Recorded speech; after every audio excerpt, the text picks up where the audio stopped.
Olá, comunidade CETI. Bem-vindos ao 97º episódio do Contra o Vento Podcast. Eu me chamo Diogo Duarte, sou o gerente de marketing da CETI e o host de hoje. Temos aqui comigo nossa gerente de comunidade e co-host, Camila. E aí, Camila, tudo bom? De onde você está falando hoje? Tudo bem? Estou me despedindo de Porto, e me preparando para ir para Tbilisi. Estou bem e estou feliz de estar aqui com vocês. E eu quero mandar um recado aí para a galera que está assistindo a gente. Esse podcast está sendo gravado dentro da nossa comunidade. Então, para você que está nos assistindo no YouTube, quer assistir as gravações ao vivo e participar interagindo com perguntas, se inscreva na nossa comunidade.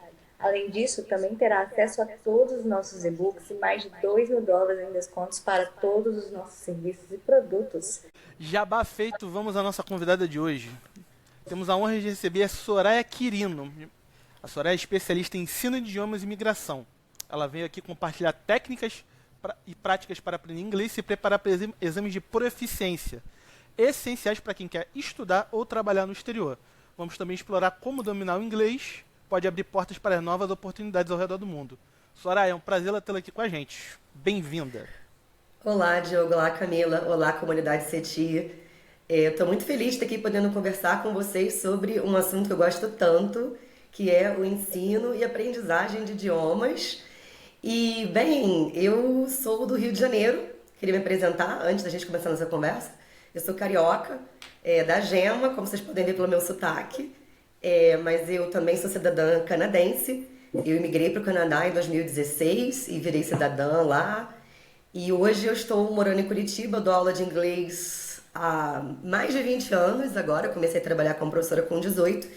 E como vocês explicaram para o pessoal, sou especialista em exames de proficiência como IELTS, OET, que é um exame especializado na área médica e de enfermagem, e também no Duolingo English Test. Soraya, acho que antes da gente ir para a parte de proficiência, a parte de internacionalização, a gente pode começar com o básico, que é como que você decidiu entrar nessa carreira como professora, se essa foi, tipo, teu sonho desde a infância, ser professora de inglês, ou se foi algo que foi sendo construído com o tempo? A minha história com o inglês é muito interessante.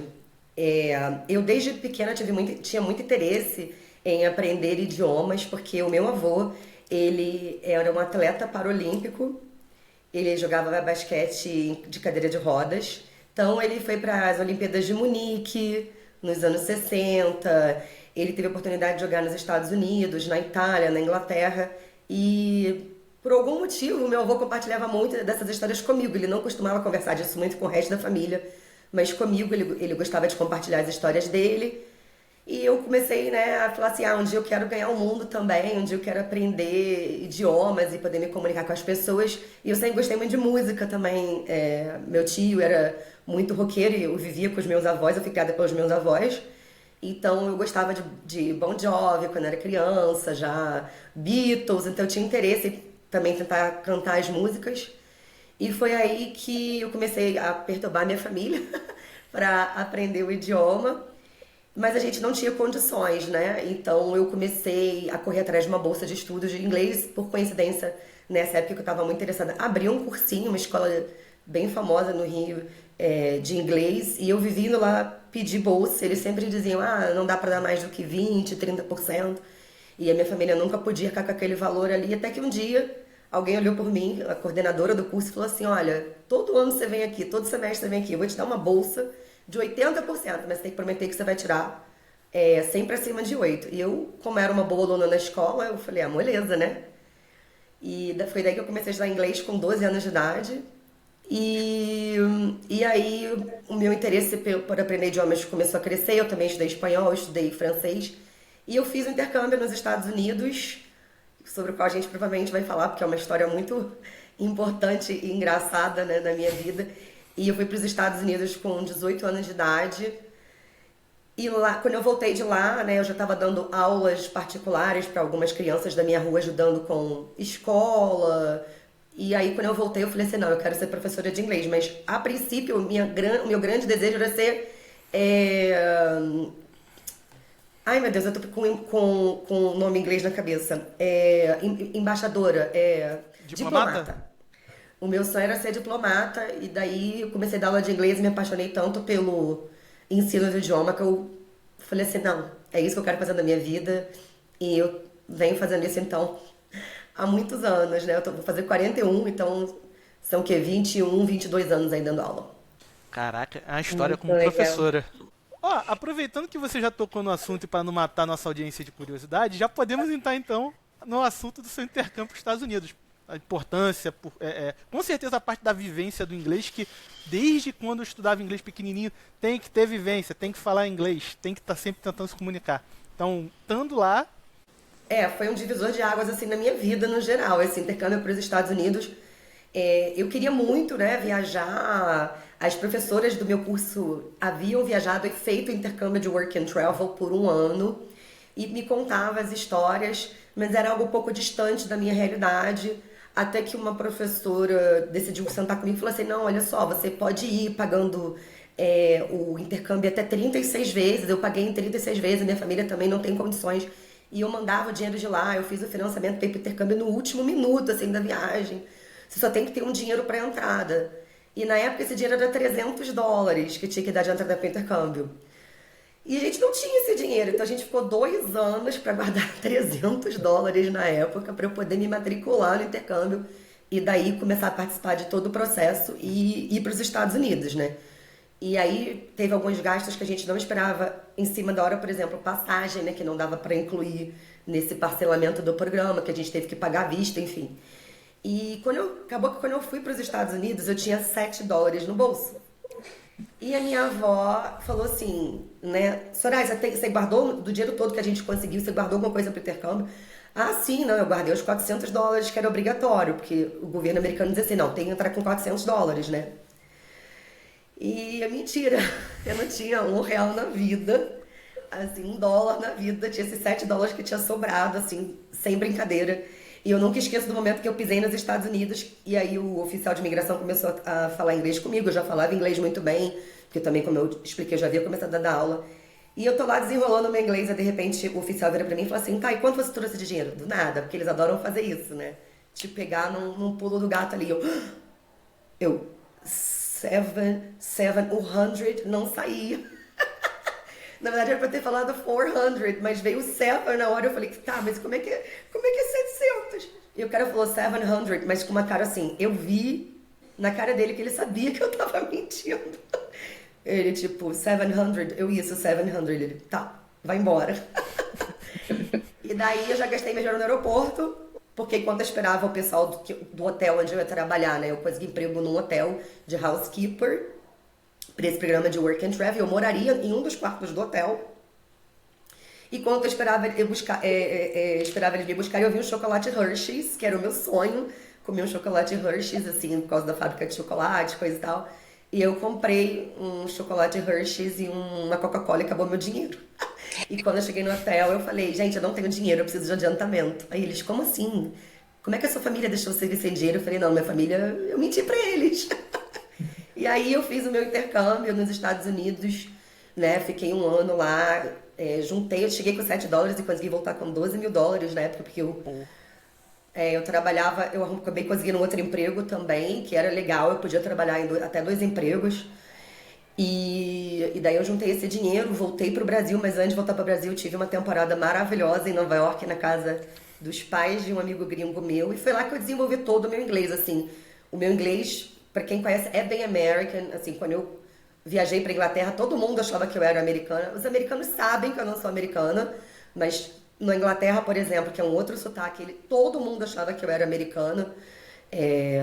E era uma surpresa sempre que eu falava que eu não era nativa, não, sou brasileira. E então, assim, eu aprendi muito do meu inglês lá. Uma coisa que eu fiz, que eu acho que às vezes falta para os brasileiros quando estão no exterior, é mesmo colocar a cara à tapa. Então eu ia lá, me expunha, ouvia uma expressão, tentava usar. Aí às vezes via aquela cara de, peraí, isso que você falou não faz o menor sentido. Eu falava, como é que usa isso aqui? Ah, não é assim, é desse jeito aqui. Ah, tá, então tá. E aí, né, foi errando, sendo corrigida e me esforçando, que eu consegui mesmo voltar de lá com um inglês muito melhor, muito mais afiado, conseguindo falar com muito mais naturalidade. E aí, quando eu voltei, eu me senti até mais preparada para poder começar a aplicar para escolas de inglês, na minha cidade natal, no Rio. Então, foi que eu comecei a dar aula em cursos de inglês bem famosos no Rio e não parei mais. Em que lugares você ficou lá nos Estados Unidos? Porque uma coisa que muita gente fala sobre a questão de ir para o exterior para aprender inglês é você buscar ir para lugares que tem poucos brasileiros para você não ficar confortável naquela bolha ali e não treinar, né? Então, para que lugares você foi? Como é que foi essa experiência? Se tinha outros brasileiros? Como é que era? Então, bem interessante isso, porque eu fui para esse intercâmbio, eu, meu namorado na época, e dois amigos. Dois amigos que a gente conheceu ali durante o programa de intercâmbio, Justo. mesmo nas reuniões. Mas todo mundo falava inglês bem e se esforçava. Mas uma coisa que eu falei, que eu combinei com meu namorado na época, desde o início, foi: nós não vamos pra Flórida, porque na Flórida eu sei que a gente não vai falar inglês. Então, a princípio, nós fomos pra Cleveland, pra Ohio, e eu trabalhava nesse hotel, então eu interagia com os hóspedes. É, eu fazia tanto serviço de quarto com o hóspede, oferecendo toalha, você precisa de mais toalha, o que você está precisando, shampoo, né? Ajudando no geral. Depois eu acabei também ajudando um pouco no front desk e como recepcionista. E depois disso a gente decidiu ir para Minnesota, porque lá em Cleveland aconteceu uma história que aí um pouco, o pessoal pode entender também um pouquinho mais do como é que são as relações de trabalho nos Estados Unidos. Eu, inocentemente, reclamei que não havia horas de trabalho suficiente pra mim, porque eu já tava assim com essa coisa de eu tenho que pagar meu intercâmbio e eu tenho que voltar com dinheiro, né? E daí eu reclamei: olha, eu não tô conseguindo fazer horas suficientes como housekeeper, vocês me prometeram 40 horas, eu tenho feito 30, 32, eu quero completar. Daí eles demitiram uma front desk grávida pra me colocar no lugar dela. Imagina a minha situação perante os outros funcionários do hotel. Tipo, a grávida foi mandada embora pra Dondoca da Soraya ter mais horas de trabalho. Meu E Deus do daí eu falei céu. assim: não dá mais pra ficar aqui, gente. Aí eu conversei com a gerência e falei: não, pelo amor de Deus, recontrata essa mulher, ela precisa desse emprego. Tipo, né? Eu não tinha noção de que alguém ia ser demitido por causa da minha reclamação. E daí ele falou: tudo bem, mas você não vai ter horas de trabalho suficiente. Aí eu falei: então eu quero mudar. E daí eles mandaram a gente pra Minnesota, pra um resort deles em Minnesota, que foi muito melhor pra mim, porque lá no resort tinha toda uma estrutura que eu podia usufruir como funcionária, fazer snowboard, fazer passeios de graça. Então foi maravilhoso. E a gente pegou um ônibus de Cleveland, foi até Minnesota, foram acho que 28 horas de viagem. Uma aventura, porque a gente teve que fazer troca de ônibus em Chicago, ficar algumas horas em Chicago para depois pegar um outro ônibus. Mas dentro do ônibus, o total foram 28 horas. Quase me largaram numa cidade chamada Cloquet, em Minnesota, porque eu fui no banheiro e demorei, e eu tava me embonecando lá. E eu sempre fui muito vaidosa, então tava passando maquiagem, e o motorista ficou bravo porque eu tava demorando e falou: toma indo embora. A amiga de vocês vai ficar aí. Meus amigos: não, não, não. E aí quando eu saio desse lugar, o ônibus não tá lá. O cara tinha decidido dar uma volta no posto de gasolina e eu, na hora, paralisada, não pensei, né? Eles estão dando uma volta. Achei que tivesse me abandonado lá, ou tivesse sequestrado o ônibus, sei lá o que, ou então ido parar numa realidade paralela. E daí, enfim, daí a gente prosseguiu nossa aventura e foi muito bom estar em Minnesota também, porque a gente falava muito com nativos lá, interagia muito. Também trabalhei no restaurante lá, de server e de hostess do restaurante, então foi muito legal para poder praticar o idioma assim. Eu acho que quem quer praticar o idioma de verdade tem que realmente sair da bolha e procurar lugares onde não vai ter muito brasileiro, porque é tentador, né? A gente acaba usando, ainda mais quando começa a pesar o emocional, né? Que a gente sente saudade de casa, dos amigos, a gente acaba mesmo usando isso como muleta ali, e aí o inglês não destrava, não ganha, não tem ganho com isso, né? Isso é uma parada que eu escutei de muito professor. Pelo amor de Deus, não vai pra Miami. Você vai ficar confortável. E você falou de Cleveland, falou de Minnesota, falou de Nova York. É, colocando Nova York em outra caixa, mas Cleveland e Minnesota, a questão do sotaque regionalizado, isso te ajudou? Isso te prejudicou? Foi muito ruim de entender?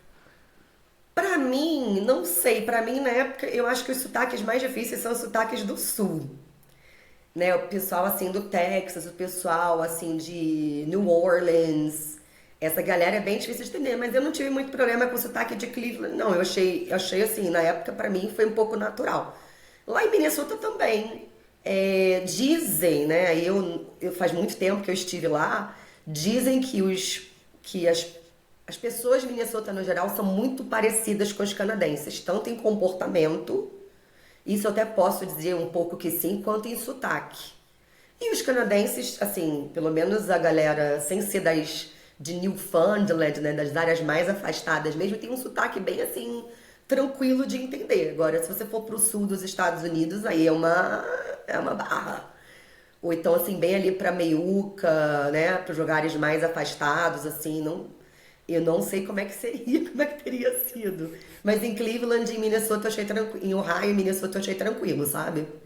Nova York deve ter sido algo mais caótico, porque tem muito estrangeiro, então é o paquistanês falando inglês, é o indiano falando inglês, é o latino de outras regiões com um espanhol um pouco mais não ortodoxo falando inglês. Então, o que você achou?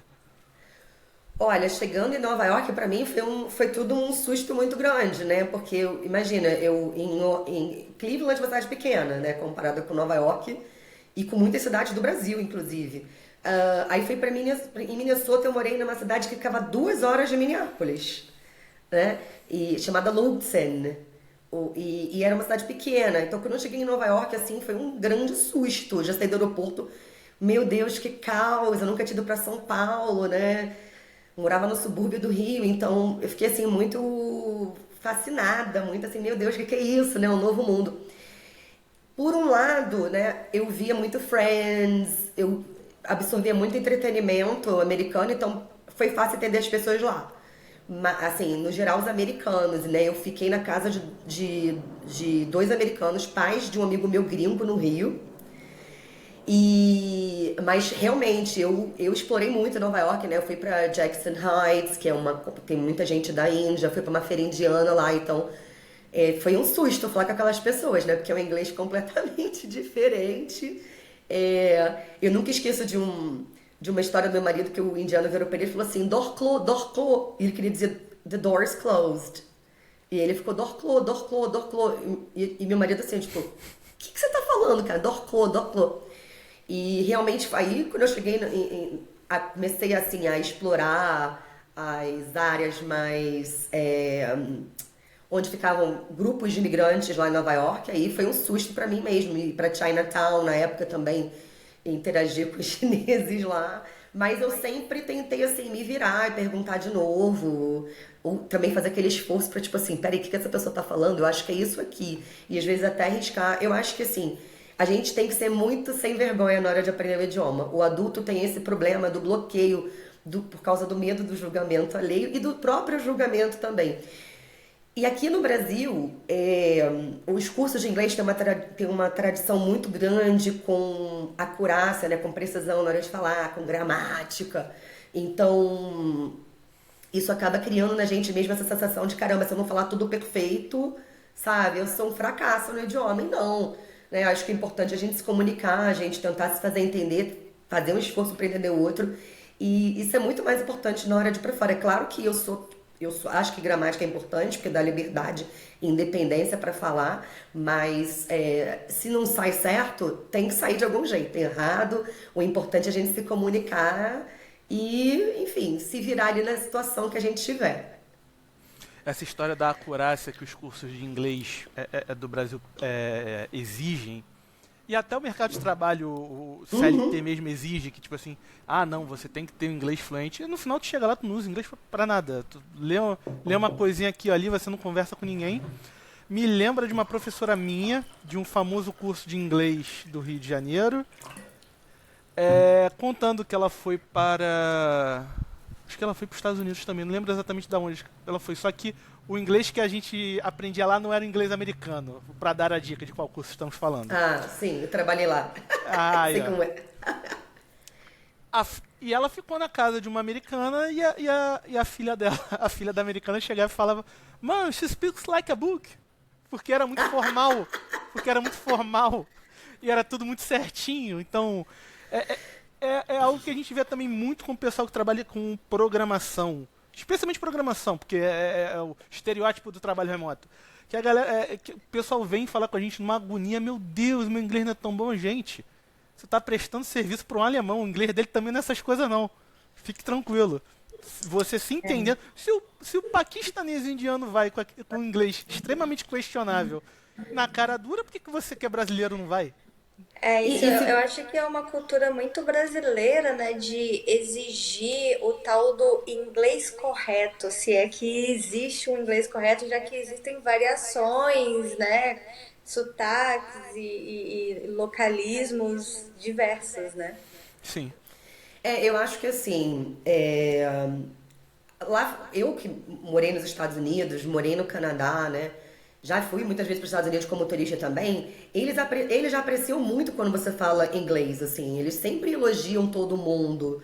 E, caramba, poxa, você fala inglês bem. Eu vi eles, pessoas nativas elogiando outras pessoas, outros brasileiros que não falavam inglês tão bem assim. Mas o cara já fica super satisfeito de você estar ali lidando com aquela situação ali. Então eu acho que é uma exigência muito maior nossa.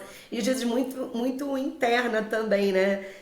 Nossa, porque a escola no Brasil, na verdade, o sistema educacional no Brasil é esse sistema educacional muito de decorar coisas, que lá fora é diferente. No Canadá, por exemplo, na escola se aprende muito skill pra vida. E no Brasil não, por causa do vestibular, do Enem, enfim, é uma discussão profunda. A gente aprende muito a memorizar fatos e ter que falar as coisas assim, sabe?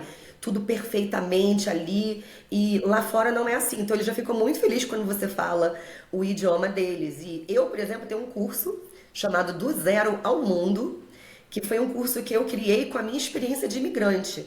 Então, eu tentei elaborar um curso que fosse realmente prático, que as pessoas fossem conseguir aplicar os conhecimentos que elas vão adquirir nesse curso quando elas estiverem viajando. Então, por exemplo, você pega um livro de inglês tradicional, você vai ver, né? How are you? I'm fine, thanks. Eu lembro que quando eu cheguei nos Estados Unidos, que eu perguntei how are you pro cara que foi me buscar no aeroporto, né, do hotel, eu falei how are you? Ele falou good. E eu falei, hã? Peraí, cadê o I'm fine, thank you? And you? E eu não sabia naquela época que as pessoas falavam good quando você perguntava how are you. Então esse é um curso no qual eu ensino essas coisas. Você não é errado dizer I'm fine, thanks. Ninguém vai te achar um jeca só porque você falou assim, isso daí. Mas há outras formas de se perguntar como a pessoa vai, né? How are you doing? What's up? Né? Eu tenho um perfil no Instagram e sempre que eu postei um vídeo ensinando a responder o What's up, e as pessoas falaram, caraca, esse vídeo foi maravilhoso, porque quantas vezes me falaram What's up e eu fiquei assim, tipo, o que eu respondo?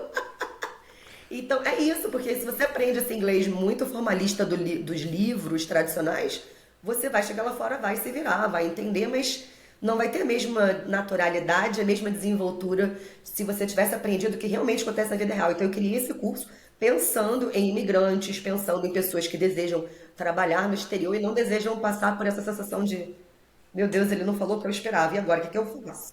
Sabe? E o que Então, que a gente fala quando alguém fala WhatsApp com a gente? você pode falar nothing much, and nothing much, tipo, não tá rolando muita coisa, né? Tipo, nothing much. Eu via muito eles respondendo isso lá, quando cheguei lá, eu já sabia como responder, né, como falar. Mas eu sempre vejo os brasileiros travando nessa hora. How are you doing? Aí eu sempre vi, eu pensava assim, né? Tipo, o que eu respondo, né? Enfim, esse tipo de coisa. Fugiu do how are you, o pessoal já trava. Aí você já começa a se sentir mal. Meu Deus, eu não sei como responder isso. Meu Deus, e agora? O que eu faço? É uma coisa tão básica que eu não sei responder. Ou E aí, responde o script, né? Fine, thanks, and you. exato. E o WhatsApp também, eu vi lá que eles também respondem com WhatsApp, né? WhatsApp, WhatsApp. Que nem o nosso, tudo bem, tudo bem, né? Então, esse tipo de coisa que a gente realmente só aprende morando fora, não adianta. Tem coisas, e eu coloquei tudo isso que eu vi lá, né, no meu curso. Outra coisa também interessante, né? A gente vai na loja, então a vendedora pode perguntar, how can I help you? Né? Aí você pode dizer, I'm just looking. Ok, não tá errado, não tá errado. Mas o que eles usam na vida real? I'm just browsing. É muito mais natural eles responderem browsing. I'm just browsing, tipo, eu tô só dando uma olhadinha, né? Então, esse tipo de coisa foi o que eu coloquei no curso. Até porque, por exemplo, né, vá que você vá para o exterior e precise trabalhar numa loja, né? Acontece muito. Eu mando muitos alunos para o Canadá, por exemplo, alunos de áreas como TI, enfermagem, gente de todas as áreas. E às vezes, num primeiro momento, para ter experiência ali no país, ter uma referência, tem que trabalhar num emprego assim. E aí a pessoa entra na loja e fala, how can I help? Você está esperando a pessoa dizer, eu estou procurando uma saia de bolinha. A pessoa diz, I'm just browsing. Pronto, você já trava ali. E agora, o que eu faço? Fala para essa pessoa, o que eu faço, né? Então eu coloquei isso tudo aí no meu curso para que as pessoas não passassem esse perrengue. Uma outra coisa também que vocês que têm experiência fora podem dizer, dinheiro. Quem é que fala assim? Você entra numa loja e pergunta assim, how much is a computer? Quem é que vai dizer isso pra você? 1,550. Ninguém. Eles dizem 1,550. Aí, 1,500. Que porcaria de número é esse que eu não entendo? Então, eu também passei por esse choque nos Estados Unidos. Por isso até que eu fiz questão de colocar isso no meu curso. Porque eu lembro quando a pessoa falou pra mim 1,500, sei lá o que era, 1,600. Eu falei assim, tá, que valor é esse? 160 o quê? Até eu entender que era 1.000 e alguma coisa, né? A gente passa por esses perrengues, né? Sim, uma dificuldade que eu passo sempre é a mania, como você falou, de traduzir a expressão brasileira para outra língua, né? Seja para o espanhol, para o inglês. E nem sempre ela vai fazer sentido, nem sempre as pessoas vão entender só por você estar traduzindo a expressão, né? E também, às vezes, eu peguei essa expressão em inglês que eles usam na Inglaterra, mas ela não vai fazer sentido usar em outros países também. Então a gente tem que estar sempre ligado ali e absorvendo como que é o localismo de cada região. Eu acho importante se você vai, né, para Inglaterra, especialmente que apesar de ser inglês, é bem diferente e um pouco mais distante da nossa realidade, porque a maioria do entretenimento é em inglês americano, né? A maioria das séries. Você tem que aprender uns regionalismos, sim, porque eu vou dar um exemplo, né? Sneakers. E isso aconteceu comigo na Inglaterra. Eu cheguei na Inglaterra e falei, eu queria ver aqueles sneakers ali. Ele falou, sneakers? Ele ficou assim um pouco. Aí eu falei, aquele dali, ele, trainers. E realmente parece que é bobeira, que eles estão de má vontade, mas não é, porque o vocabulário é muito diferente. Truck, né, caminhão é lorry, na Inglaterra tem tanta coisa diferente, comida. Aubergine, né, que é eggplant em inglês americano. Então, aubergine e eggplant são palavras completamente diferentes. Realmente fica, para eles, é que nem Portugal, né? Você que está em Portugal, quantas palavras em português? Acho que tem uma coisa de bicha, né? Que eu já vi os alunos de Portugal falando. Que bicha é em Portugal mesmo? Ai, eu não lembro, não, mas Acho que era fila. Acho que era fila. Fila. Cara, tem Isso. muita palavra. Você fica assim, tipo, calma, cara, o que você tá falando? Assim, esses dias me deram um toque e falaram assim, não chama alguém de moço, porque eu falei, moço, me dá essa informação de falar, porque eles ficam ofendidos, que é como se você estivesse falando seu garotinho, como se você estivesse diminuindo ele, sabe? Ai, caramba, gente. Aí eu falei assim, mas eles me chamam de rapariga e eu não me ofendo. É que nem rubber, pra fazer também uma coisa. Rubber, né? Rubber nos Estados Unidos na Inglaterra é borracha, né? Que nos Estados Unidos seria eraser. E rubber nos Estados Unidos é camisinha. Então, se você chegar num lugar e pedir rubber, o cara vai entender que você tá pedindo camisinha. É bem diferente. É importante. O Canadá também tem muita coisa regionalista, mas o Canadá é um pouco mais parecido com os Estados Unidos. Não cópia. foge muito do estereótipo. A gente estava falando, você deu o exemplo de atendimento de loja, que me fez lembrar aqui de uma pergunta que eu toquei no ponto, que o pessoal de programação fica muito preocupado com inglês, tererê. Quais são as profissões mais comuns entre seus alunos? Quem mais vem te procurar? Olha, majoritariamente, realmente, TI.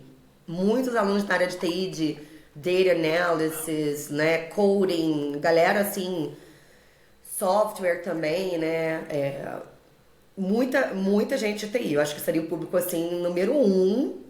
E sim, o pessoal de TI agora o pessoal de TI também tem um problema muito grande, porque o pessoal de TI tem vícios de pronúncia, que a gente chama de erros fossilizados, aquele erro que já ficou ali na cabeça e é impossível, às vezes, você arrancar aquilo da cabeça do aluno, porque como eles aprendem muita coisa lendo, eles ficam com os erros de pronúncia que são difíceis, às vezes, de tirar. Mas, no geral, o pessoal de TI consegue avançar muito rápido no inglês, consegue, assim, é um público que consegue, por exemplo, notas muito altas nos exames de proficiência, até alunos de TI no IELTS conseguem, assim, 9 em listening, o pessoal que tem um listening muito bom, a galera de TI tem um listening muito bom, sofre um pouquinho mais com a escrita, o pessoal de TI, sofre um pouquinho mais com a escrita, mas costumam se desenvolver rápido. E enfermeiros seriam o segundo público, muita gente da área de enfermagem. Há diversos países hoje que estão assim, os Estados Unidos, né, vocês sabem, estão contratando enfermeiros e estão pagando muito bem para os enfermeiros que são tão desvalorizados no Brasil, chega a ser vergonhoso o salário de enfermeiro no Brasil, é um troço assim que eu não entendo. Seria o segundo público, e aí o resto é bem variado, assim, o pessoal quer estudar, quer mudar de carreira, mas eu diria que enfermagem TI prevalece. E alguns médicos também, mas entraria no grupo de profissões variadas, advogados. Eu acho que tem muita oportunidade hoje no mundo todo, né? Ninguém melhor do que vocês para falar isso. E o inglês realmente é algo que pode mudar a vida da pessoa. Eu digo hoje que, em alguns casos, o inglês é mais importante que faculdade, porque não adianta você ser formado, né? Aliás, até adianta. Por exemplo, médico. Nos Estados Unidos, as portas estão abertas para médicos hoje. E a gente vê que hoje o mercado de médico aqui no Brasil está muito competitivo.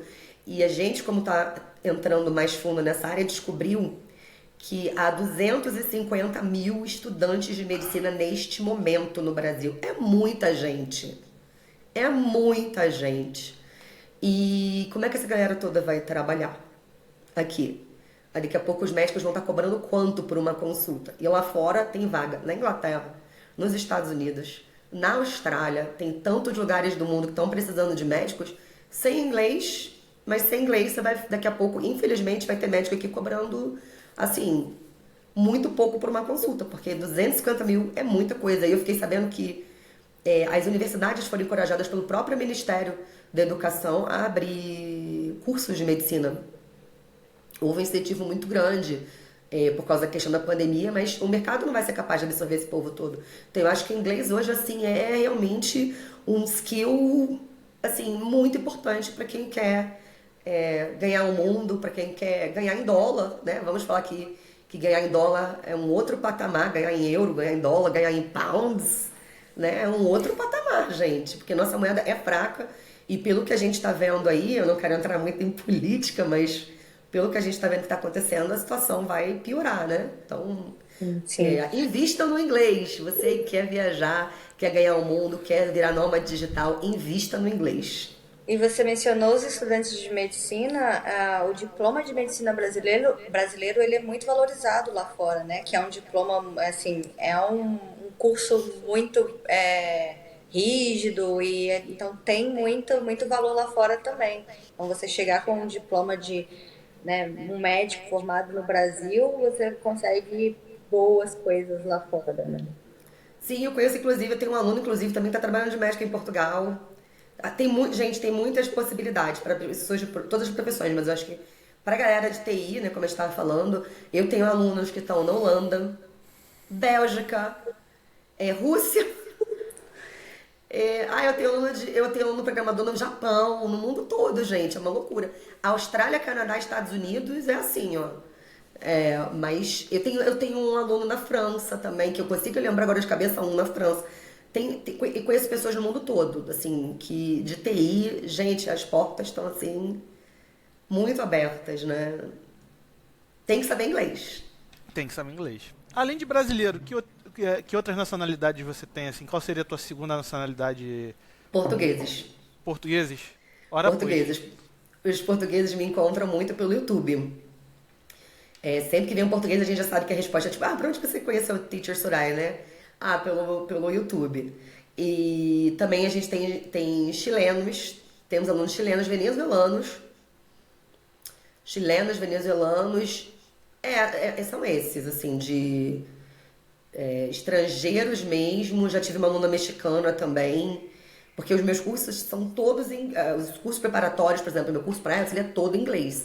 Tanto as videoaulas quanto a parte teórica, os exercícios, é tudo em inglês. Então, assim, é algo que eu sempre digo, quem vai fazer preparatório tem que ter o curso todo em inglês, porque se você não conseguir me entender na aula, como é que você vai entender o listening do preparatório? Né? É impossível. Então eu faço tudo em inglês e daí dá pra expandir um pouco mais.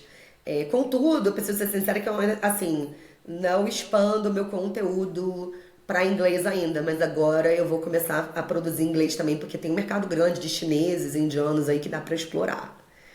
Então, eu vou começar. Uma pergunta relevante, agora que já ele tocou no ponto de não precisa ser perfeito a pronúncia, você tem que se esforçar.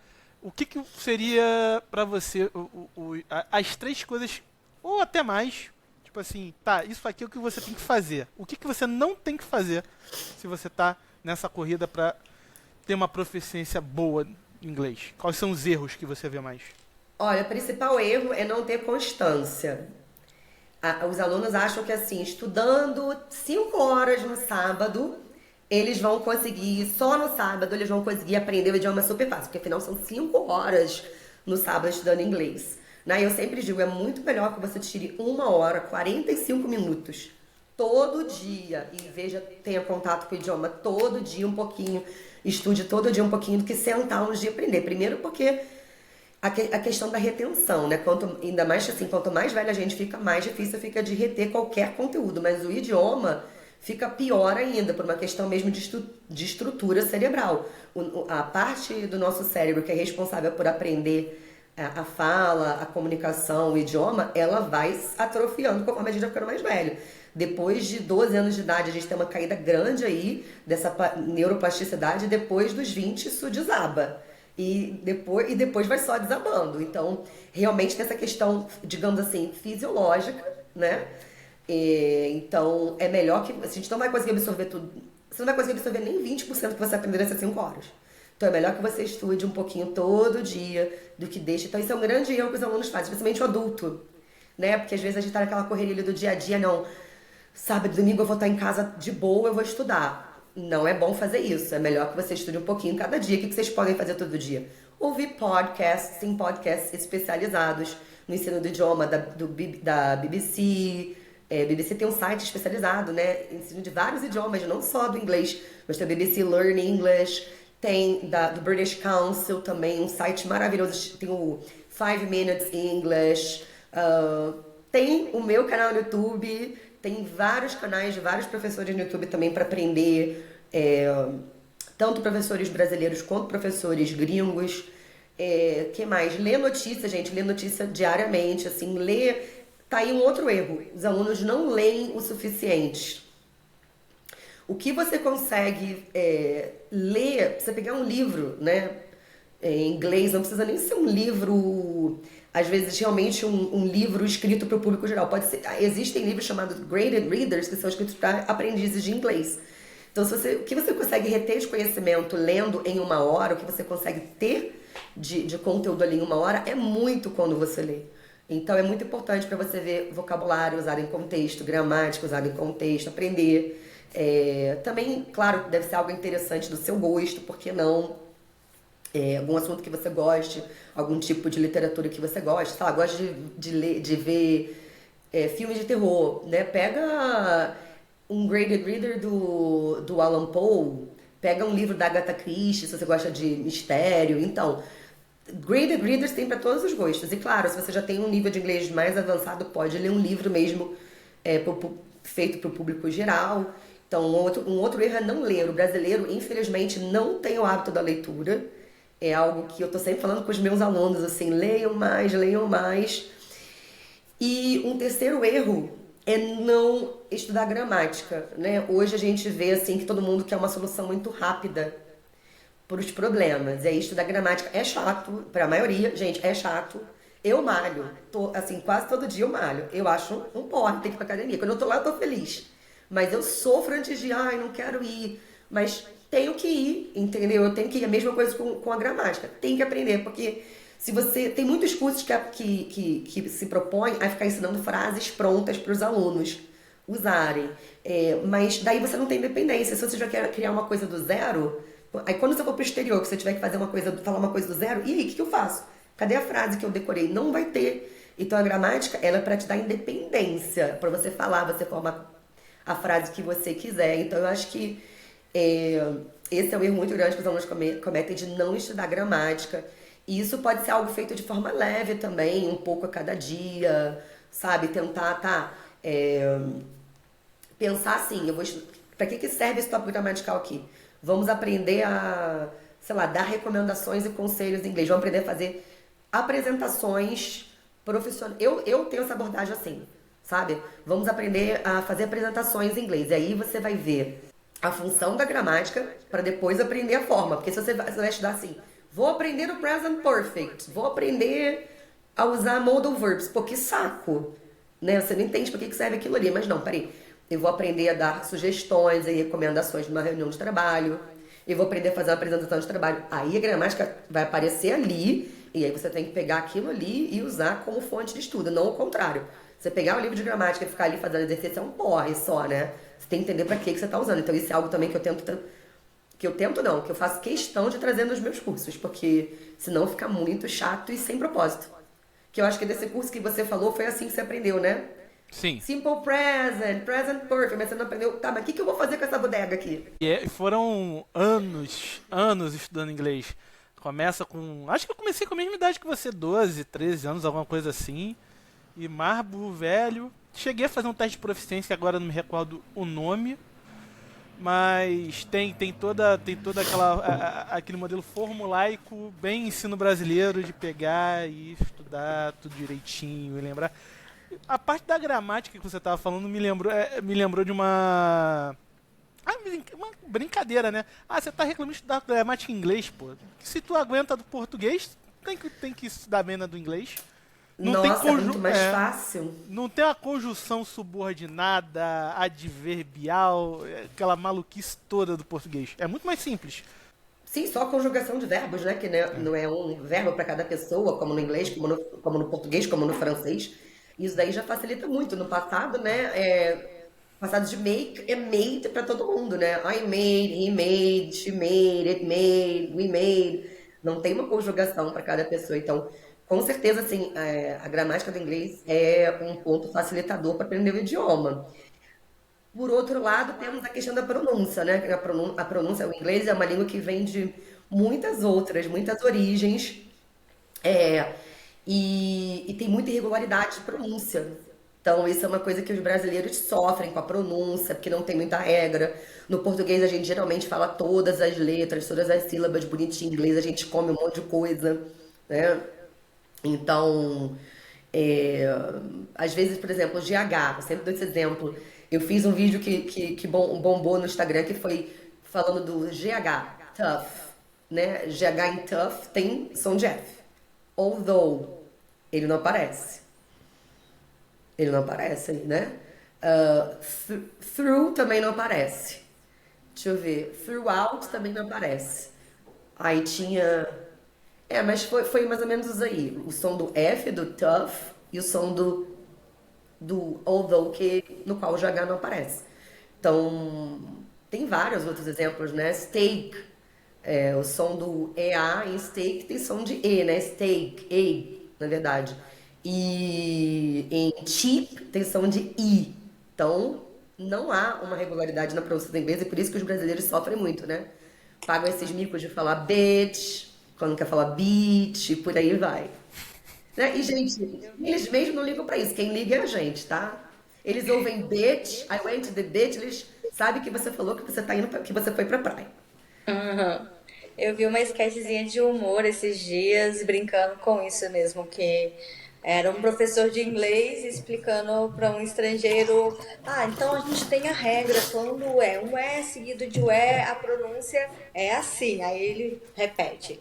Aí ele coloca outra palavra que tá o E seguido de E, só que a pronúncia já muda, né? E aí o cara vai perdendo a cabeça, tipo assim, como que eu vou aprender isso?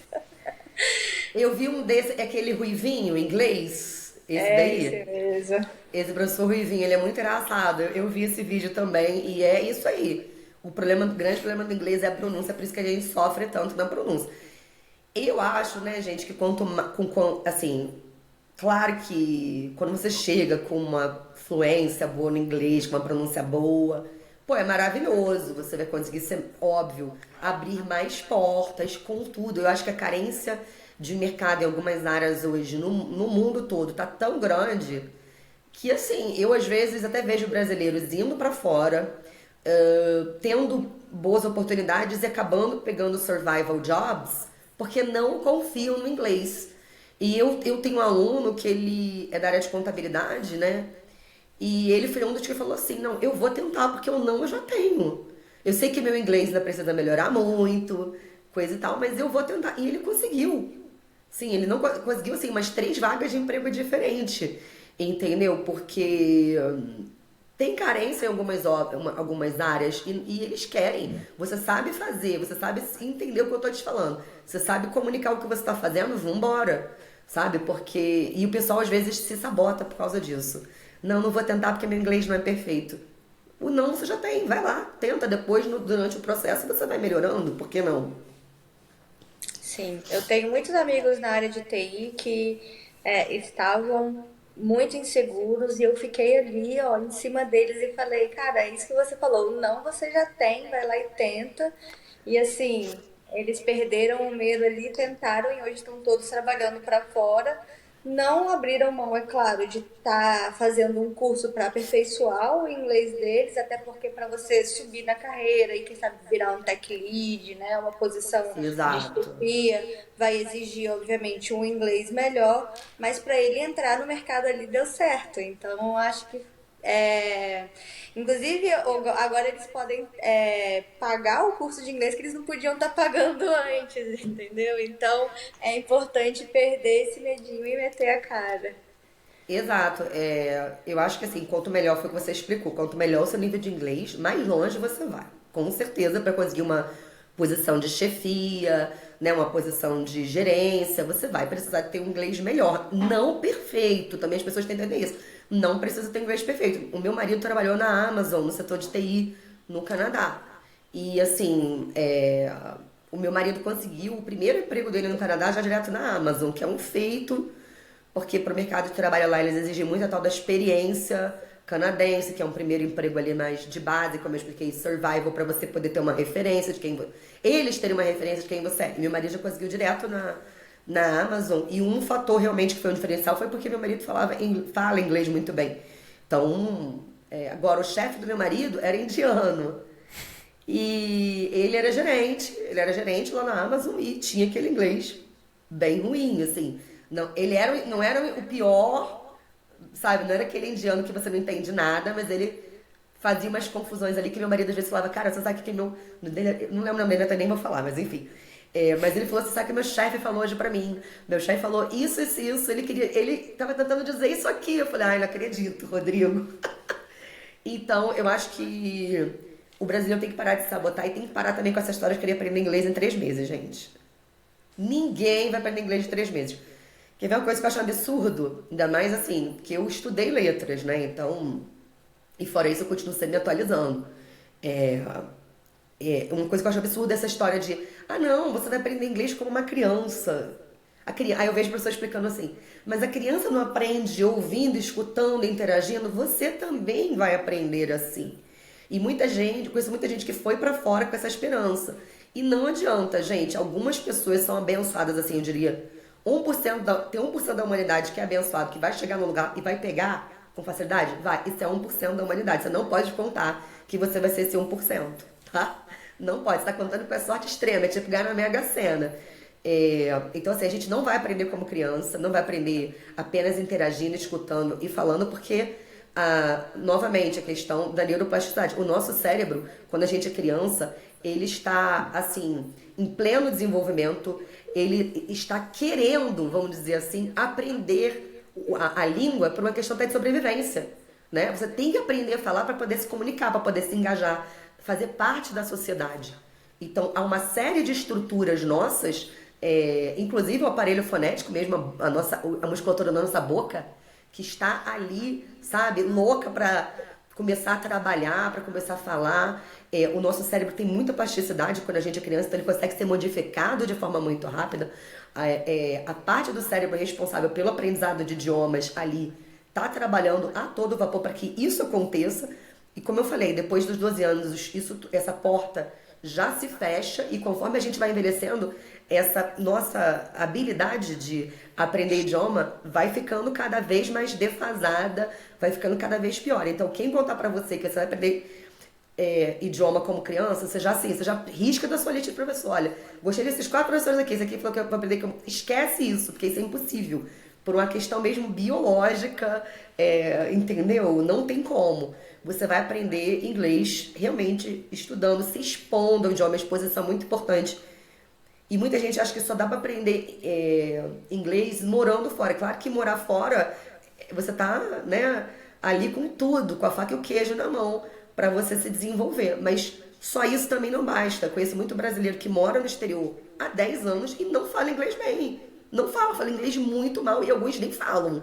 Eu fui procurada por um rapaz que morava em Boston, que estava há 12 anos nos Estados Unidos e ele não falava inglês. Não falava. Sim, sério, não dá pra acreditar. A gente também foi procurado por um mexicano. Agora a gente tá falando de nacionalidades. A esposa dele era brasileira, me procurou. Ele tá no Canadá há 15 anos. Ele não fala inglês. Ele não sabe o que é he, she, it. Eu não acreditei. Meu Deus. Eu não acreditei. Eu fiquei assim, não é possível. Não é possível. E então, assim, aqui no Brasil você consegue se expor ao idioma, como eu falei. Muda o idioma do celular para o inglês. Assista séries em inglês com legenda. Pode pegar uma série que você já assistiu, que você sabe mais ou menos qual é o assunto já, e assistir em inglês com legenda. Ouça podcast. Tô malhando, tô fazendo esteira, tô correndo, tô na bicicleta. Coloca um podcast em inglês para te ajudar e por aí vai. Assim, acho que dá para fazer uma bela exposição aqui. Eu, por exemplo, falo francês também, mas o francês eu não tenho a desenvoltura que eu tenho com o inglês. Mas eu continuo aqui. Eu todo dia ouço um pouquinho de francês, leio em francês, enfim. Então dá para você fazer isso aqui do Brasil também, se expor ao idioma. Sim, um problema que eu sofro muito é que eu costumo passar metade do ano na América Latina, metade do ano na Europa. Quando eu tô na América Latina, eu tô desenvolvendo meu espanhol. Quando eu tô na Europa, eu tô desenvolvendo meu inglês. E aí, o que acontece? Esses 6 meses, vamos dizer, que eu passo na América Latina, o meu inglês vai atrofiando. Então, é uma coisa que eu já me liguei e tô pensando... Não é porque eu tô na América Latina que eu não vou desenvolver o meu inglês. Exato. Tem que manter ali, porque senão quando eu chego de novo na Europa, eu tô assim, ó, gaguejando, buscando palavra ali, pescando, né? É complicado. Então tem que manter ali sempre o uso e o estudo em dia para não esquecer, né? E eu vou dar uma dica aqui pra você, Camila, e também pra todo mundo que tá escutando. Tem um aplicativo, um site maravilhoso, tá? Que é Episoden. Eles até me procuraram recentemente pra eu fazer uns vídeos pra eles. Episoden, ele é um site no qual você pode entrar e você pode praticar inglês com pessoas do mundo todo. Você se cadastra bonitinho e você vai falar inglês. São conversinhas de 7 minutos. Só que assim, você pode ficar 70 minutos se você quiser. Mas você entra numa sala, vai ter uma pessoa lá e vai ter um tema pra vocês falarem. Por exemplo, vão falar de lazer e hobbies. Então, o que você faz no seu tempo livre? Eu gosto de fazer isso, aquilo, aquilo. Você vai com aquela pessoa. Encerra a sala, vem outra. Tem outra sala pra você entrar. Então, você consegue ficar praticando ali com pessoas com sotaques diferentes, o que é ótimo, né? Ainda mais pra quem quer ser nômade digital, vai interagir com gente do mundo todo. E é gratuito, gente. Não paga nada. Vou colocar no nosso site, na parte de recomendações. Muito, muito bom. E é um aprendizado de choque, né? É literalmente o passarinho fora do ninho. Boa sorte, tá? Se vire. Que acho que funciona também. E em 7 minutos você tem que ter essa desenvoltura e rapidez pra falar. Então, assim, eu mesma pego às vezes pra praticar, também agora que eu vou gravar alguns vídeos pra eles, eu entro e, tipo, tem que começar a falar agora, entendeu? Você tem que entrar e já sair falando, porque são 7 minutos. E é muito legal, assim, eu conheci pessoas muito bacanas, gente Eu conheci um paquistanês que está na Alemanha. Também você conhece essas pessoas assim, sabe? Eu sou paquistanês, mas estou na Alemanha. Eu conheci um cara da Coreia do Sul que estava na Inglaterra. Então, você conhece gente, assim, uma mistura cultural muito boa. E você fica... Uma coisa muito legal é que você fica marcado com os países com os quais você já interagiu. Entendeu? Então Maneiro. tem um aluno meu que já interagiu com pessoas de mais de 30 países. Aí fica a bandeirinha lá, me mandou outro dia um print. Olha aqui, teacher, eu tô usando o episódio que eu recomendei para os meus alunos também. Olha com quantas pessoas eu já falei, porque é gostoso. Eu achei um aplicativo gostoso de entrar e praticar. Então fica aí a dica pra vocês, onde vocês estiverem. Muito E tem maneiro. gente o dia inteiro, porque tem gente de todos os fusos horários. Então, se quero praticar inglês, que nem eu, às vezes eu brinco, eu sou mãe, então às vezes eu brinco com meu marido fala assim, tem que fazer isso aqui, Soraya. Ah, tá bom, de 3 às 4 da manhã eu vou botar isso na minha agenda, eu acordo pra fazer, tá?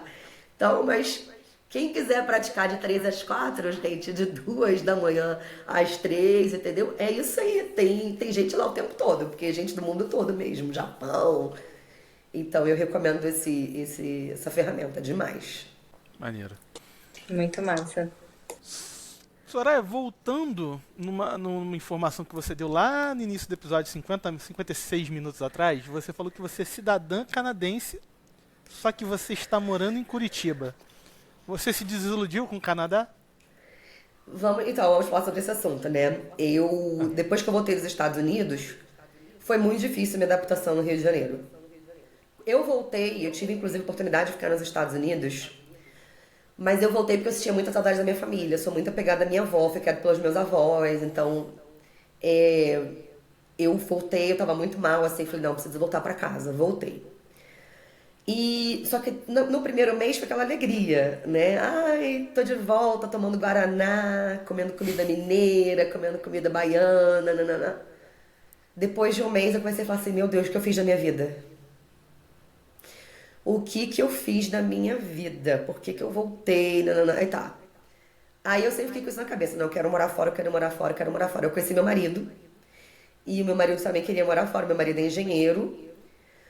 E ele falou, nossa, eu quero muito morar no exterior. E aí eu comecei a fazer aula de francês. E minha professora de francês preparava pessoas para ir pro Canadá. Daí a gente, será que a gente entra pelo processo de imigração? Porque eu não queria ir pagando college, né? Porque a gente sabe que o Canadá, assim, é essa máquina de vender diploma lá de college, né? Que todo mundo vai, paga, coisa e tal. E eu falei assim, eu não vou gastar 150 mil reais num diploma, desculpa, não. Então a gente foi como residente permanente, a gente aplicou para processo. A gente foi como residente permanente, moramos 5 anos no Canadá, ganhamos a cidadania. Só que houveram alguns pontos lá que desagradaram a gente. Primeiro, a saúde. A saúde no Canadá, só tem saúde pública lá, né? E é uma saúde muito ruim. Assim, uma coisa que eu digo pra vocês que querem morar fora, vocês não vão encontrar saúde como a brasileira lá fora. Vocês vão começar a idolatrar os planos de saúde. O plano de saúde que a gente xinga todo dia aqui antes de morar fora, hoje não fala mal de plano de saúde na minha frente, não, cara. Tu vai comprar uma briga comigo. Lá, inclusive, chega a ser crime um médico cobrar pelos serviços dele, né? Pela Constituição, é ilegal cobrança de ter saúde privada, tá? No Canadá. Então, a saúde é muito ruim, muito fraca mesmo, assim, a ponto das pessoas esperarem 12 horas numa emergência. E, assim, a gente conhece algumas horror stories, por exemplo, a gente tem uma amiga que quebrou o braço e ficou esperando 17 dias para um raio-x. Meu Deus. A gente tem um céu. amigo que quebrou aqui, quebrou o braço e rompeu o ligamento do ombro, que ficou 6 meses esperando para uma cirurgia, cansou, veio pro Brasil e fez aqui. E eu tive também um problema lá muito grande com a saúde. E aí meu marido já estava muito desiludido com o Canadá. O meu marido, com 6 meses de Canadá, ele falou assim, quero visitar minha família no Brasil. E meu marido é zero apegado à família. E eu falei assim, peraí, tem uma coisa de errado. A gente demorou a entender até, mas o meu marido não gostou do Canadá. Primeiro, ele não gostou do frio. Ele detestou essa coisa de ficar preso em casa 6 meses, que meu marido é aventureiro, gosta de andar de bicicleta, gosta de subir montanha. Então ele odiou ficar preso. Se estressava muito com essa história da saúde. E, e aí também a questão dos impostos, né? Eu vou dar um exemplo. Meu marido ganhou um bônus da Amazon por ter trabalhado assim duro naquele mês ali, coisa e tal, ter feito hora extra, coberto colegas e a Amazon deu um bônus de $1.000 pra ele. Ele ficou com 450. Olha aí o paraíso canadense que o brasileiro insiste. E aí meu marido falou assim, peraí, não, foi o contrário, ele ficou com 550 e eles com Ah, 450. Foi o contrário, mas assim, nossa, né? Ainda assim é muita coisa. E aí assim, uma revolta do meu marido muito grande. E vou dizer pra vocês, a minha vida no Canadá foi maravilhosa, porque assim, deu visibilidade pro meu negócio muito grande.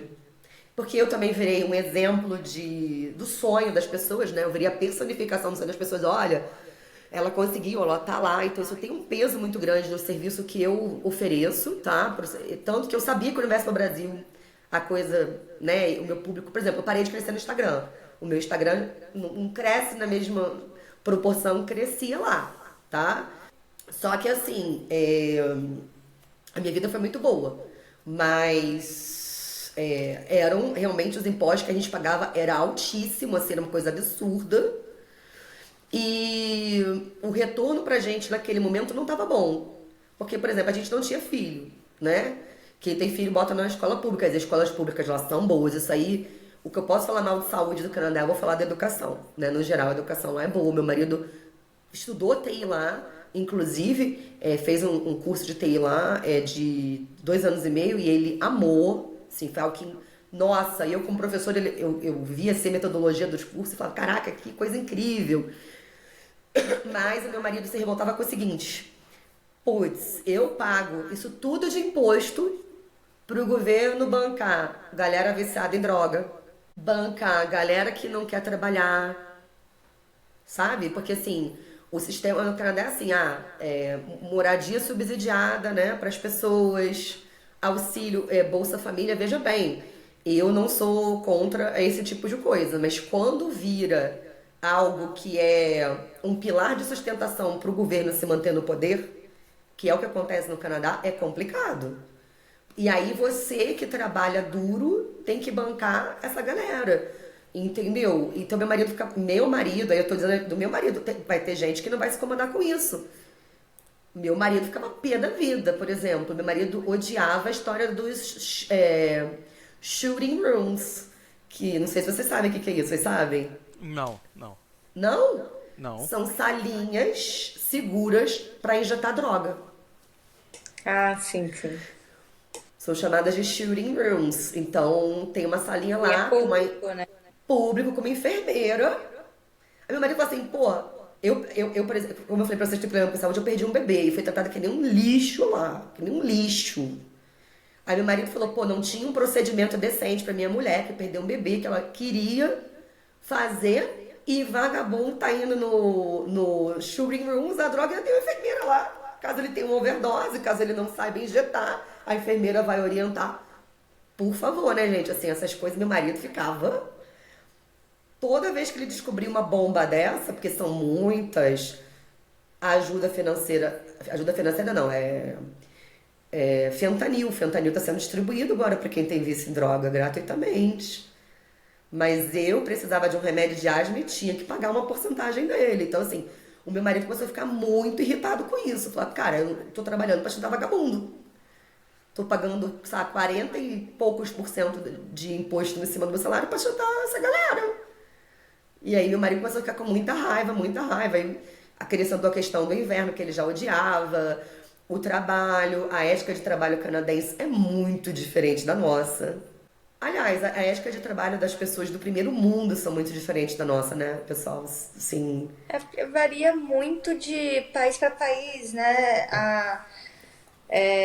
Eu comento muito assim, eu sou conectada a muita gente de TI, né? E aí, por exemplo, se você vem trabalhar para a Europa, você vai ter um ritmo de trabalho muito mais suave porque o brasileiro trabalha muito. Muito. Compensação, se você for trabalhar nos Estados Unidos, aí você vai descobrir que é trabalhar muito, porque o americano trabalha demais. Então, tem são várias culturas, né, em cada lugar. Tem É.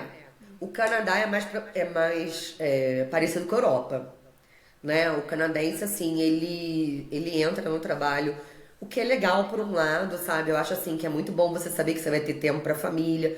Muitos brasileiros vão pro Canadá e ficam encantados por isso, porque, assim, a galera que trabalhava aqui até as 10 da noite sem receber hora extra, e lá no Canadá dá 5 horas. Se tu não estiver fora do escritório, teu chefe vai achar que você tá querendo puxar o tapete dele, trabalhar mais que ele, puxar o tapete dele, vai te expulsar do escritório. É assim. Só que assim, por outro lado, muito corpo mole, né? Ai, tem que fazer não sei o que lá, é mesmo? Que legal! Tá, uma hora eu faço. Aí sobra pro pobre do imigrante fazer, né, gente? Aí depois Então, fica, o imigrante vai roubar meu emprego. Vai, pô, tu não faz? o meu marido teve um caso que ele ficou 2 dias de folga. E o cara que tava um canadense lá, né, tava trabalhando e tinha um problema. Quando meu marido saiu, tava vindo pra casa, eles tinham um grupo lá da própria empresa e recebeu um alarme, um alerta dizendo, problema tal. 2 dias depois, o que meu marido pensou? Pô, o problema tá resolvido. O cara ficou 2 dias lá e não resolveu o problema. Era um problema simples. Meu marido falou, eu resolvi em 1 hora e meia. E o cara ficou 2 dias lá. Ele não tocou no negócio. Então, assim, aí meu marido começou a ficar muito bravo com tudo isso e falou, vamos embora. E era a pandemia. Aí a pandemia foi quando realmente foi a gota d'água, porque é um governo muito controlador, né? Então, assim, durante a pandemia a gente não podia sair de casa depois das 8, nem pra passear com cachorro, tinha toque de recolher, né? Um, um colega de trabalho, meu marido, recebeu uma multa por alta velocidade. Chegou a multa porque ele estava na rua depois do horário, mas ele tava indo trabalhar, sabe? Enfim. E daí não podia mais receber gente em casa. Era vizinho, por exemplo, se você recebesse uma pessoa escondida na sua casa, seu vizinho te denunciava pra polícia. E a polícia lá e prendia. Teve muito episódio de violência policial até com idosos recebendo seus filhos em casa, escondidos. E teve um episódio do Ano Novo que revoltou todo mundo muito lá, que a polícia entrou e queria prender o filho do idoso, e o idoso falou não, se meteu na frente, eles jogaram o idoso no chão, assim, com o braço no pescoço do idoso, vou te levar preso também, levou o pobre do idoso preso. Aí meu marido falou assim, não, aí começou a história do hotel, de ter que viajar, voltar pro Canadá e ficar preso no hotel por uma semana pra depois ser liberado pra ir pra casa. Meu marido falou assim, não, chega, não quero ficar aqui na pandemia, eu tô enlouquecendo. Aí a gente botou tudo num container e voltou pro Brasil. E a gente tá aqui desde então, em Curitiba. Eu estou louca pra ir pra Europa, porque nós temos cidadania italiana, então nós temos o passaporte europeu, porque o meu marido, pelo lado do meu marido, a gente, né, eu também incluo a minha filha, nós três, a gente tem a cidadania canadense. E o meu marido também tem a cidadania paraguaia, em breve eu também vou fazer. Então, Legal. a gente tem, no momento, meu marido tem 4 passaportes, eu tenho 3. Então a gente está pensando o que a gente vai fazer, se a gente vai para a Europa, eu quero muito passar uma temporada na Europa, ter essa experiência cultural enfim, que só a Europa proporciona. A gente quer muito, mas no momento a gente está aqui. Nossa filha até tem 2 anos, então de estar se preparando para fazer alguma coisa num futuro próximo. Mais uma vez fica aqui a implicância tradicional da CETI com o Canadá, viu? A gente não é louco, Tem aqui uma evidência. Já tivemos outros clientes que saíram do Canadá, mesma coisa. Acho que a única coisa que a gente não escutou de você, que a gente escutou de outras pessoas, é a parte da comida. Que o pessoal detestou a comida no Canadá. Eu morava, mas as pessoas moravam em Montreal, porque eu morava na parte francesa. Isso explica. Talvez isso explique. Não era. O Porque pessoal não morava em assim, Montreal. quando eu ia para Ontário passear, eu sofria também. Mas em Montreal come-se muito bem. Inclusive, Montreal é a segunda cidade em número de restaurantes per capita, só perde na América, só perde para Nova York. Em toda a América do Sul, é a segunda cidade com o maior número de restaurantes per capita. E eu comi, não, em Montreal eu comi muito bem. Nossa, uma coisa que eu sinto muita falta são os restaurantes. Porque Legal. olha, lá em Montreal é maravilhoso, mas no resto do Canadá realmente é triste. Ontário, e caro, caríssimo, gente. Eu vejo às vezes o pessoal que imigrou dizendo que gasta o pessoal que imigrou não, o pessoal que faz propaganda de migração pro Canadá dizendo que gasta 500, 600 dólares de mercado por mês. Eu não sei onde, porque quando eu morava lá, eu voltei em 2021, eu gastava 1.200 dólares de comida por mês. Eu e meu marido. É muito. Se tá gastando 500 é porque tá comendo miojo. Cup noodles. Tá vivendo de Camp Noodles. Tá Meu ganhando de Cup Deus. noodles, porque assim, gente, não dá pra gastar 500 dólares de comida lá no casal.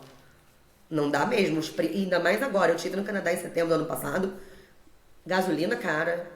Eu acho que é uma propaganda muito grande. Eu também, quando eu fui pro Canadá, as coisas estavam outra realidade. Era barato morar lá. Nos primeiros anos era barato. Era outra coisa. Moradia também Hoje tá em uma dia. maluquice. É. O custo de moradia tá caríssimo, Canadá, caríssimo. Aluguel, tudo. Não, isso é algo que me desencoraja de voltar. Porque às vezes eu penso assim, poxa, queria tanto que minha filha estudasse lá, aprendesse inglês e francês numa tacada só. Mas aí eu vejo o aluguel mais barato, assim, 12 mil reais. Meu Aí eu penso assim, Deus. pô, aqui em Curitiba eu tô pagando 5 mil numa casa de 3 andares. Eu vou pro Canadá pagar 12 mil no interior do interior, assim, Ottawa. Eu pensei em Ottawa, por exemplo.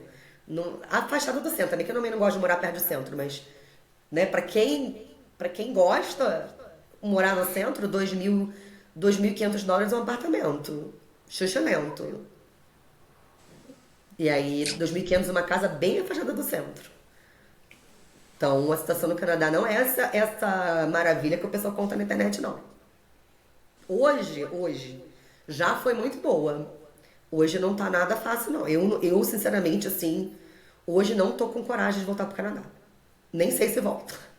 Obrigado pelo relato, Soraya. Vai dar um ótimo corte pra gente seguir espiziando o Canadá, que é uma nobre tradição dessa empresa. A gente não pode deixar isso acabar. Também queria agradecer sua aceitar o convite e queria pedir pra você deixar uma última mensagem pra nossa audiência. Você Não, como... peraí, deixa eu ler uma tu tem pergunta aqui do tem nosso pergunta? convidado. Tem Perdão. dos nossos membros, desculpa. O Rafael Seixista está perguntando sobre os testes de proeficiência. Ainda tem diferença, eu não sei como é que pronuncia, entre vou falar em português, IELTS O IELTS, e aham. isso, imaginei que tinha uma pegadinha. Por isso que eu não tentei.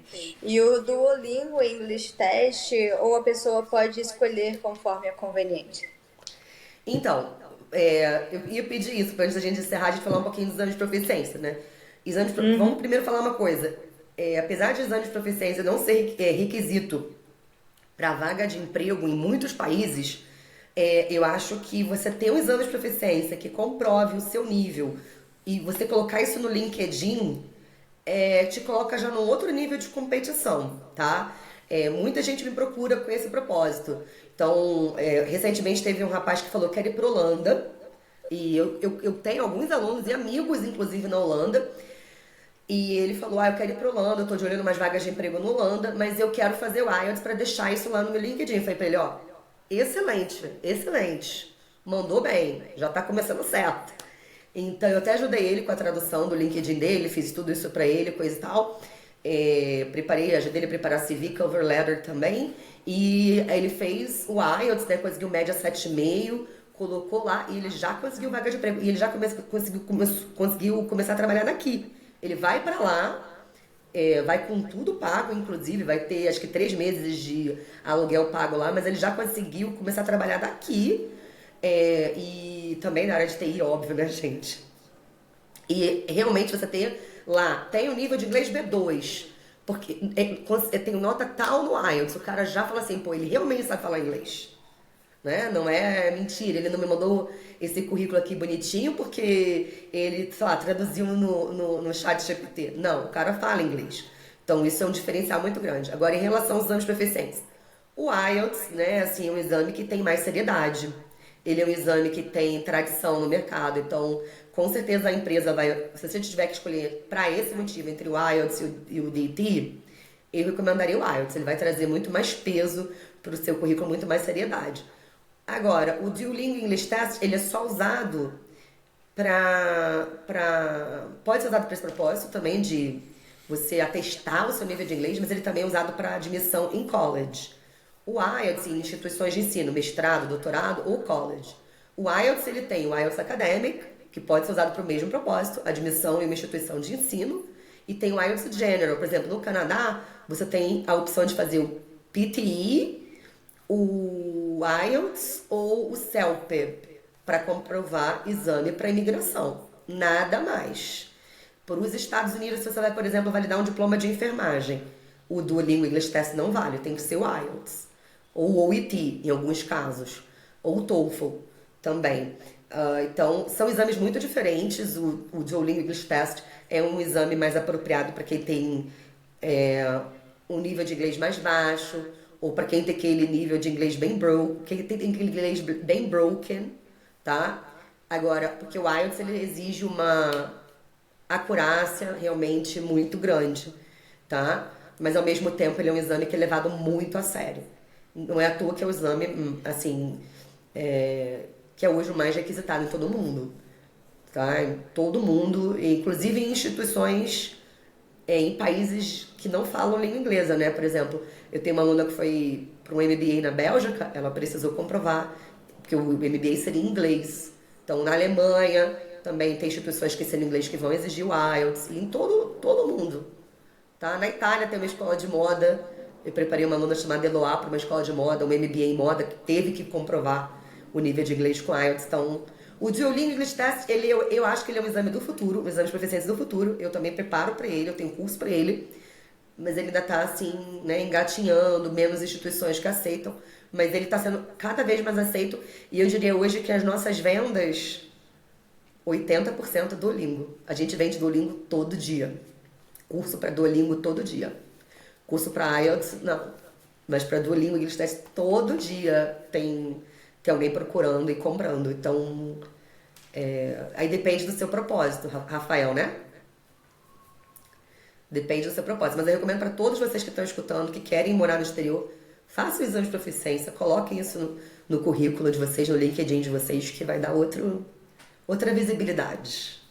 E eu posso ajudá-las, claro, né, gente? Ah, claro. Precisando de se preparar para proficiência, melhorar o inglês para morar no exterior, falem comigo. Eu tenho vários cursos, uma solução para todo mundo. Eu tenho o do Zero ao Mundo, que é um curso de iniciante até o nível B2. Eu tenho Journey to Advanced, que é um curso do B2 ao C2. Eu tenho a Super Turma IELTS daqui atrás, que é um preparatório para IELTS mais intenso. Tem o ACE de IELTS, que é um curso preparatório para IELTS menos intenso. E tem o ACE da Duolingo English Test também, que é pro Duolingo English Test. Então, eu tenho solução para todos os problemas de vocês. Todos os seus problemas. Muito legal. Então aí, ó, para você que está assistindo a gente e está procurando um trabalho lá fora ou está querendo conhecer outro país, se prepara antes, procura a Soraya e vai pronto para conquistar o mundo, não é? Isso aí. Perfeito. Obrigada por terem me convidado. Fico muito feliz sempre de poder contar sobre a minha experiência morando fora. Morar fora é muito bom, né, gente? Mesmo quando a gente, no caso, meu marido se decepciona, ele, apesar de ter tido essa decepção, foi uma experiência boa para ele também, para mim foi ótima. Mas eu acho que há outras portas, assim, mais simples e melhores para se abrirem, especialmente para a galera de TI. Não entendo porque o pessoal de TI vai para o Canadá, mas tudo bem. Abafa o caso, imagino que vocês também não entendam, né? Ou ele já tá assim, o jogo já tá assim. Ó, pessoal que eu vejo fazer sentido. Pessoal que trabalha com cinema e pessoal que trabalha com videogame. Aí faz sentido. Fora disso, aí pode ser algum caso muito específico. Talvez a galera da enfermagem também, que não quer ir para os Estados Unidos. Mas depois pra Europa. Mas depois pra Europa. Mas realmente game é muito forte em Montreal. Montreal é a capital lá do game. E cinema também, né? Montreal também é muito forte. Montreal, Vancouver. Eu concordo com você, essas áreas realmente são muito boas no Canadá. Tem muita série que, não, a série foi gravada nos Estados Unidos. Não foi. Supernatural é um exemplo mais famoso que tem, que metade daquela série com certeza foi gravada no Canadá praticamente. Sim, X-Men, Once Upon a Time, Stranger Things. A última temporada foi praticamente toda gravada no Canadá. Tem muitas. Tem um site chamado What's. Eu não lembro o nome do site, mas tem um site que diz o que está sendo gravado no momento em Montreal. Eu sempre via para poder fofocar os sets e também eu tentei uma vez, mas acabei não indo, ser figurante. Me chamaram uma vez para ser figurante. Não sei que filme, mas eles não falam. Me chamaram pra ser figurante, precisava de uma latina. E aí eu mandei foto minha e falaram, não, perfeito, pode vir. Mas aí eu fiquei com preguiça porque era $50 pra ficar o dia inteiro no frio. Eu falei assim, não. Não sei se eu vou aparecer, se eles me garantissem que eu fosse aparecer no filme, né? Pra ter aquele momento ali de glória eternizado. Mas eu não sabia nem se aparecer, passar frio. Eu falei assim, não vou não. Mas aí fiquei na minha casa. Mas assim, galera de TI... Tem um mundo, nossa, tem um mundo de possibilidades, realmente. Eu iria para outro lugar, com toda certeza, gente. Tem muita oportunidade. E estuda inglês, isso é importante. Estude inglês com a Soraya. Mais Isso. importante. Aí, ó. Perfeito. Camila, mais alguma pergunta do nosso chat? Não. Mas eu quero fazer um jabazinho rápido aqui. Convidar o pessoal que está assistindo a gente para se inscrever aqui no canal no YouTube, dar aquele like. E eu tenho certeza que vocês têm um monte de amigos que estão interessados nesse assunto que a gente discutiu aqui hoje. Então compartilhe esse vídeo com eles. É isso. Muito obrigada, Soraya. Muito obrigada, Diogo. Imagina, obrigada, pessoal, por ter ficado aí com a gente, né, durante 1h30 quase, ouvindo a nossa conversa. E também posso fazer jabá do meu Instagram? Por É favor, claro. deve. Então, quem quiser conhecer melhor meu trabalho, pode me seguir no Instagram, Soraya Quirino, só buscar por Soraya Quirino. E também no YouTube, eu tenho meu canal também, Soraya Quirino, youtube.com/Soraya Quirino. E o Instagram também, instagram.com/Soraya Quirino. Estou lá postando vídeos com dicas de inglês diariamente. Muito legal. Perfeito. Gente, muito obrigado, Soraya. Muito obrigado, Camila. Nossa querida audiência, muito obrigado. E até o próximo episódio.